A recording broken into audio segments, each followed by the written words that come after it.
Hey, greetings everyone. Happy Wednesday morning. This is kind of a mishmash of stuff. I wanted to show you some stuff I picked up in the used bins yesterday. CD I ordered from Amazon. Talk about the album exchange with Larry Graves, and just talk a little about how I'm making room on my CD rack.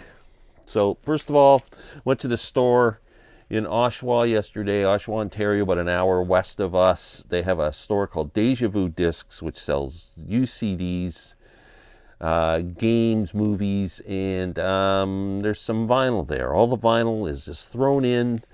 You can get any condition. It's all $7.99 no matter what you find. So I always find a gem, and I am a huge Steve Hackett fan, and I've been looking for this on vinyl, a good used copy, for quite some time.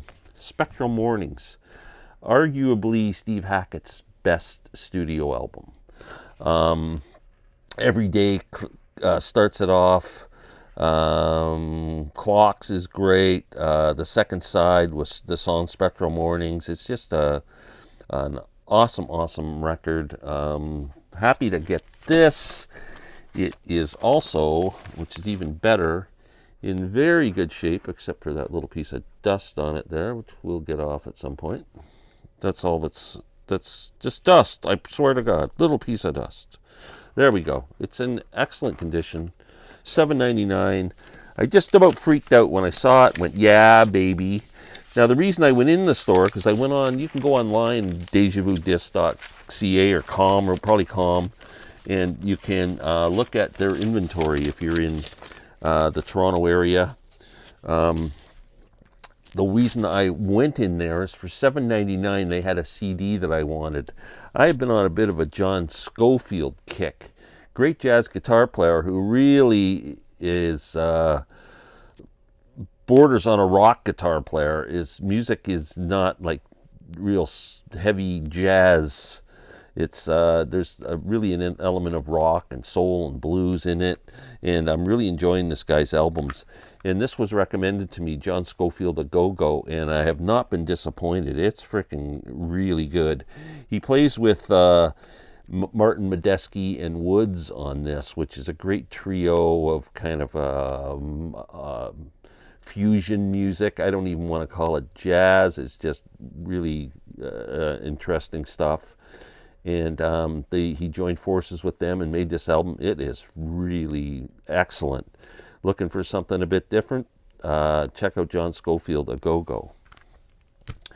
I also picked up, which I didn't bring with me, a CD of Miles Davis, Kinda Blue, because I sold my CD. It was an SA Super Audio CD when I sold my SA CD player, however far back that was, and I've never replaced the CD, and I found one for like $7 or something, so I picked that up. Next, the album exchange with Larry Graves.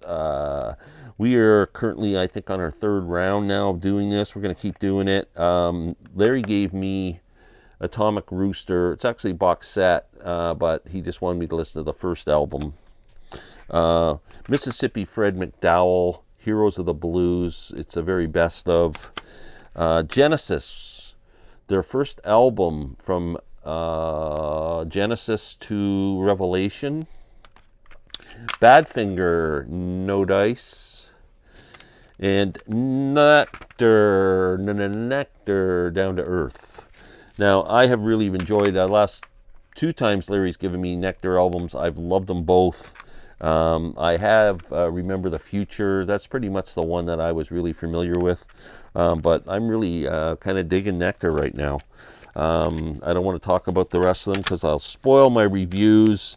But this Atomic Rooster is an interesting band because I'm a huge fan of Arthur Brown. The Crazy World of Arthur Brown had that big hit Fire in the 60s.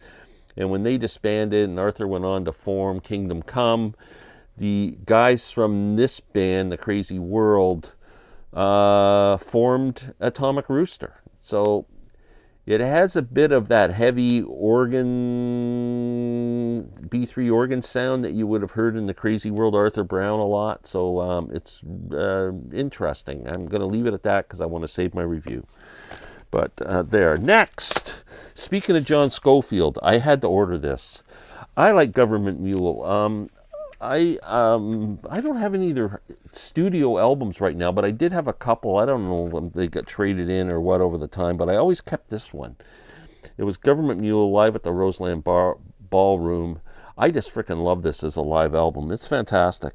They do Train to start off. They do a great cover of Don't Step on the Grass, Sam, the Steppenwolf song.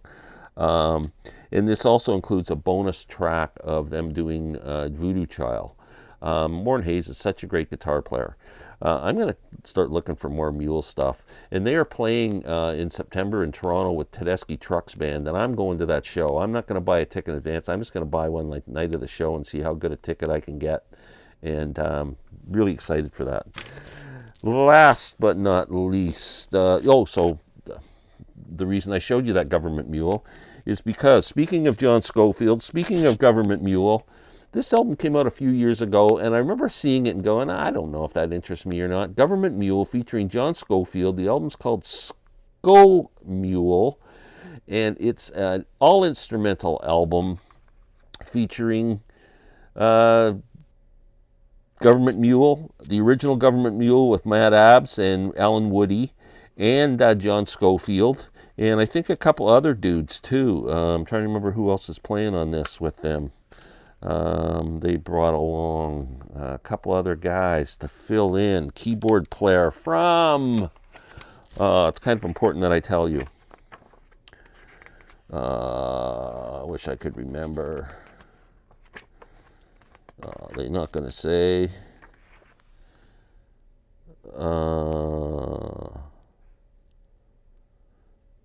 John McCasa. Somebody can tell me. I can't read that. Anyway, here's the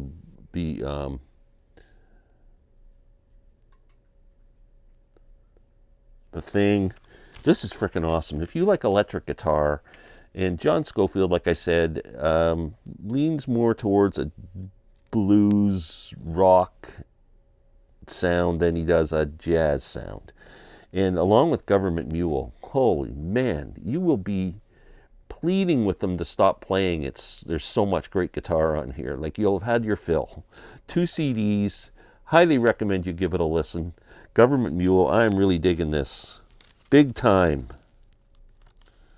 And I wish I could remember who that friggin' keyboard player played with. Last but not least, with the amount of CDs that come into this place,